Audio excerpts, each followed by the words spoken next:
But no, it's such an amazing sport. So when you started fighting, you went from house and you went to, was it AKA you went to, or what happened? What was the transfer? Oh, well, Nova Niao, we were training over there, jiu-jitsu. We were staying in Hawaii more at that time. And then after the World Championships, well, I met Dana before that. I met Dana, Dana and Lorenzo. John Lewis took me, he was giving them private lessons. So I met Dana and Lorenzo, and they ended up buying the UFC. But at that time, Dana was Chuck Liddell and Tito's manager, I remember. Yeah, that's how I met those guys, through Chuck Liddell. Right? Chuck Liddell and Tito's manager. And then, yeah, they got the UFC. And then I think I was supposed to fight like in the King of the Cage against like Uno. I was supposed to be me and Uno in the King of the Cage. But Uno ended up fighting Pulver for the belt. But then I ended up fighting Joey Gilbert. Yeah, And that's and how I you started, blew up. got You it. blew up in the UFC quick. I think because you were already so known from jiu-jitsu. I remember there was so much hype you came in. Was it Uno that you knocked out and just sprinted out of the cage? Yeah. I was Well, like, wow, this guy's the real deal. Well, those fights, they got me a lot of people to see them, but I didn't get much experience in fighting, you know. And then I fought Jens. Yeah, And James then- was tough. Yeah, and then Jens was good, man. And after that, I started to, I think I had, who did I fight? I fought a couple more fights in the UFC, and then I fought the rematch with Uno. I fought Sarah then Uno, but that's kind of, you got to get time inside the ring to learn. You do experience it. That's Yeah. what happens. Sometimes you get these young guys, they're hyped so much and they haven't had That's what happened to re-experience me. yet. Like, Yeah. what's like some of these, they might be amazing fighter, but they don't have ring experience yet. And that's like, you Yeah. have all this hype and you're like, oh crap, I have this pressure, but you don't have the ring experience yet. Yeah, and you're supposed to win and go out there, but you don't really know how. You're just happy you won. Yeah, right. It's, Yeah. it's crazy walking out to a fight, right? There's Yeah. nothing crazier than the thing of walking out being like, holy crap, I'm about to fight another human in a cage with potentially Yeah. millions of people watching some of our bigger fights. Right. When you fought Nick Diaz, GSP, you fought the who's who. Man. That's where everyone loves you, I think, because you're willing to fight whoever. You always stepped up to fight anyone. You even fought at 205 versus Lyoto Machida, another UFC champ. Oh, yeah, like, yeah. You're a 55 pounder. That's like insane. Man, but it's how much fun you're having, right? It's just, I mean, just like when you're up there fighting with Dan Henderson and everybody, it's how much fun you're out there, you're having a good time, and right. I love the Henderson fight because everyone thought I was going to lose. So I'm like, all right, Man, you think I'm going to lose? I'm not going to lose that's this one. impressive. That's impressive, really, really, Jake. What an impressive.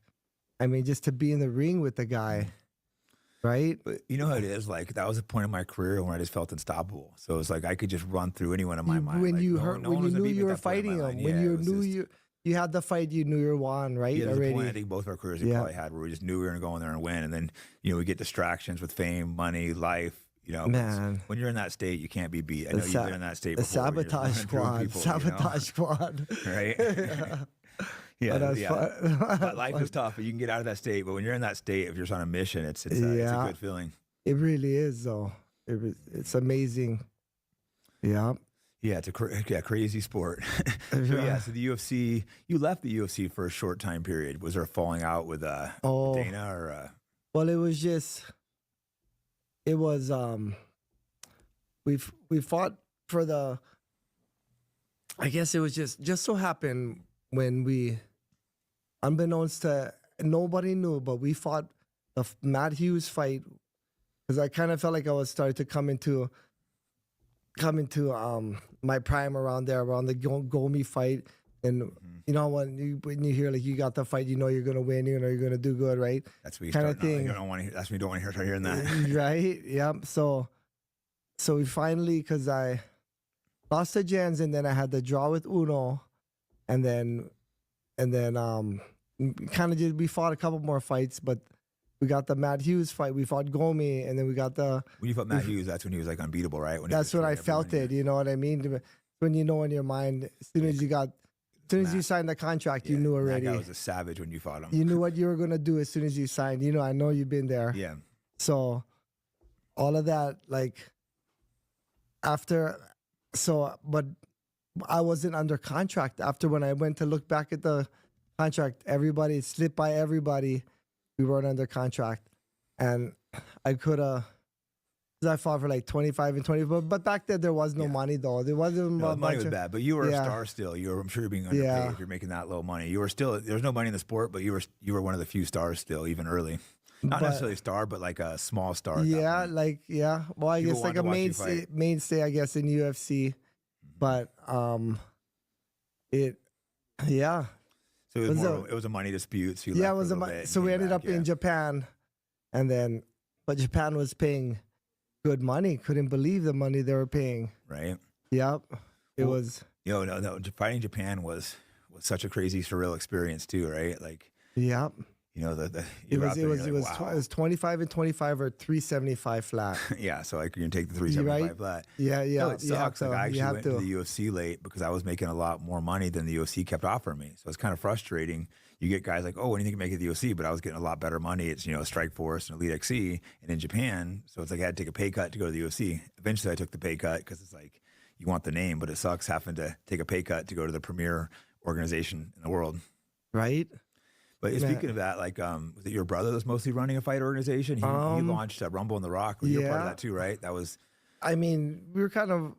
I mean, and he was the guy behind it with all the black and white and the numbers and everything, but. But no, that was amazing promotion. It was I was fighting. I had a few fights there. Yeah, there was that tournament. It I was so right broke at the time. I thought I was you rich won the tournament. I was like you 50K had to or something, be but I was like so easily. poor at the time. You had to easily be one of the top 2 or 3 in the world if you won that tournament. Dude, that tournament was, and he won it. He won savage, the whole thing. Bro. Shit was unbelievable. Like Anderson Silva was savage. in there, like Carlos Condit. Right. I think 2 fights in a night, like Dave Monet. It was stacked, and it was like, but yeah, that was the point where I'm just like, oh, I'm gonna go in there and win this easy. Yeah, that's how when you know, right? When you know, you know. But yeah, fighting was massive in Hawaii. We'd go out there, it would sell out arenas before it was like. And those regulations, those regulative bodies, that's what slowed it down. That was crazy. That would happen to Hawaii? Is that why the fighting isn't? Even giving water was, you couldn't even give the amateurs water because that was like payment. Wow. Yeah, there's such a fight culture in Hawaii. Like, what is up with the fight culture there? It's like everyone loves to fight. They love fighters. The first couple times I went there, I got in some fights, but now they love me. They recognize me like a star in Hawaii. You must be like an absolute star in Hawaii. Like, like a god out there. It's good to see all the people though. No, it's cool. For sure. No, I like it out there, but people love to fight. Like, is that just a culture thing? I think everybody was always into fighting. And they'll just square up and scrap too. They got honor there. If you disrespect someone, like you're fighting. Yeah, they always were into fighting, from boxing to watching fighting movies to I've seen some fighting movies is a big part of anything. Right? Culture. Right. I saw some fight videos. It was like street fights in Hawaii, and the dudes all know how to box. It's hilarious. Like everyone scraps out there. And they were going right from they're like so mixed martial artists or something. It's just such a scrap culture. But no, I get treated amazing in Hawaii, funny. Especially like maybe not before I started fighting, but now I can go to the areas where white people aren't supposed to go. And is it still like that, or has that died down a little bit? The areas where white people aren't supposed to head off to and stuff. It seems like it's pretty safe now. Yeah, it is. It is. Yeah, and everybody. I think it's pretty relaxed. Seems like it's changing. It is. Even because I can see the difference from like 20 years and first going there to like people it's just so mixed culturally now that. And yeah, it is. It is.